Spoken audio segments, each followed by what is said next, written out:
மூத்தூர் கட்டியெழுப்பிய எமது நாட்டின் சிரேஷ்ட வரலாற்றை எவராலும் அழிக்க முடியாது என ஜனாதிபதி மஹிந்த ராஜபக்ச தெரிவிக்கின்றார். தேசிய சுவடிகள் திணைக்களத்தில் இன்று முற்பகல் நடைபெற்ற வைபவம் ஒன்றில் கலந்து கொண்டு உரையாற்றும் போதே ஜனாதிபதி இதனை குறிப்பிட்டார்.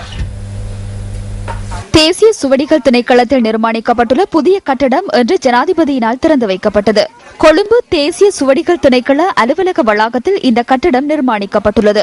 வரலாற்றை பணத்துக்காக அளவிடும் காலம் ஒன்று தற்போது ஏற்பட்டுள்ளதாக ஜனாதிபதி இங்கு குறிப்பிட்டார். பண பலத்தினால் நாடொன்றின் வரலாற்றை புதிதாக கட்டியெழுப்ப முயற்சிப்பதில் எவ்வித பலனும் இல்லை என ஜனாதிபதி சுட்டிக்காட்டினார். தேசிய சுவடிகள் திணைக்களத்தை விஸ்தரிக்கும் நோக்கில் 740 மில்லியன் ரூபாய் செலவில் இந்த கட்டடம் நிர்மாணிக்கப்பட்டுள்ளது. சுவடிகள் திணைக்களத்தின் வரலாறு அடங்கிய நூல் ஒன்றும் D.A. ராஜபக்சவின் தகவல்கள் அடங்கிய ஆல்பம் ஒன்றும் இதன்போது ஜனாதிபதியிடம் கையளிக்கப்பட்டன. திணைக்களத்தின் ஊழியர்கள் சிலருக்கு இதன்போது சான்றிதழ்களும் வழங்கப்பட்டன.